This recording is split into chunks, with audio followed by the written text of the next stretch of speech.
church every Sunday, church 3 times a week, probably because I had parents who were in ministry in some way. My mom was, singing in the choir, leading the choir. My dad was one of the pastors, or like, one of the substitute pastors.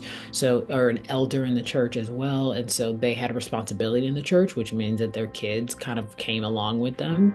And so I was very much in it. I went to youth conferences. I went to I led dance. I was just with some friends a few weeks ago and they were doing a dance routine and they're like, you taught us this, right? Like I used to be the dance teacher. Like I just laughed so much because I couldn't believe like they were like, yeah, that was you. I was in the choir, all of it. So yes, they were definitely, I was definitely a part of the full, church in terms of the responsibility element, as well as, yeah, like we were a family of faith and grew up where that was just how it was. And I didn't really question it until many, many years later, just figuring out like what part of this still felt authentic to me and what part of it really didn't anymore. So at what point did that start to change? What point did you start to question kind of your beliefs or just the way you were Hmm. raised? So I think there was actually a few times that it happened, but I didn't let it unravel until maybe 6 years ago. But let's say like one of my first times was college, right? Because you are raised and when you're in high school or whatever, you're raised in the house, you think that life is one way. College, it's not necessarily about going to college specifically, but it's just a big opportunity to meet multiple types of people from all over the world. And that's how I felt when I went to college. Missouri is very different from Texas. And so when I went, I saw so many different types of people, so many types of religions. And I remember calling my mom once and being like, wait, like, there's a lot of other people out here. Why didn't you like warn me? And she's like, what are you talking about?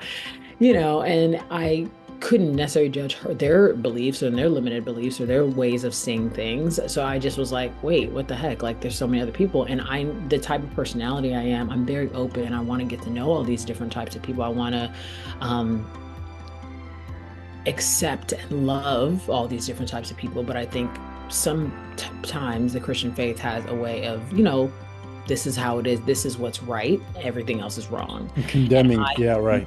yeah, and I just did not vibe with that. By the time I got to college, I was like, this feels weird. Like I'm meeting all these different types of people, whether there's the different sexual orientations or different religions or different just upbringing, all of it. And I was just so curious about them. So that was kind of the beginning. And then I remember taking a philosophy class and I didn't last 2 weeks. I like got out of it immediately. I was like, this is not Christian. Like I cannot be in this. This is not for me.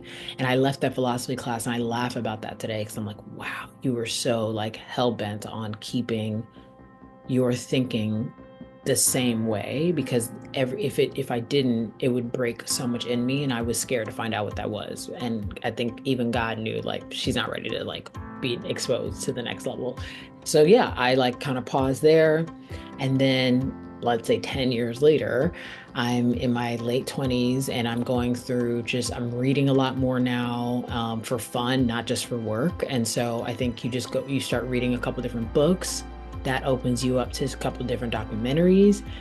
I remember I was dating differently, and I was dating this guy at the time who wasn't Christian, which was a first for me. And I Such a remember, no-no, such a rebel.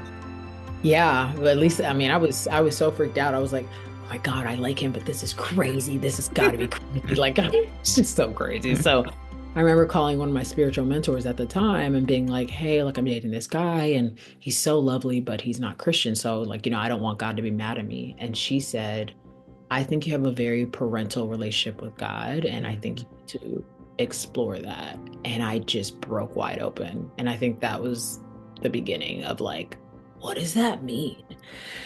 Then it was a spiral and spiral and spiral after that. And one of my cousins started exposing me to a lot of different information. The guy I was dating at the time was exposing me to a lot of information. But the thing with him is he was so like, it was not like, hey, you should know all this. It was, hey, like you seem interested. Do you want me to share just things that I think about? Because he never judged or cared that I was Christian or like, didn't like something I was doing. I'd be like, hey, come to church with me. He's like, hey, that's not really my thing, but like after church, I'll pick you up, blah, blah. Like he was so supportive about it. And that was also a bit surprising because I was like, oh, for somebody who doesn't, we're not necessarily in the same spiritual world, you're so supportive. And I kind of thought that would be harder.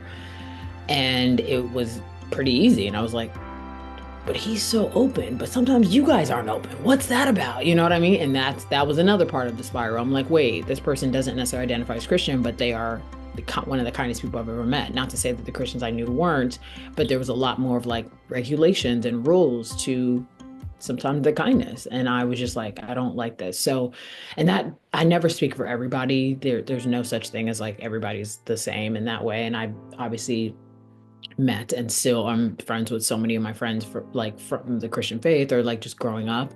But I did recognize things that I didn't love and I wanted to find out more about that.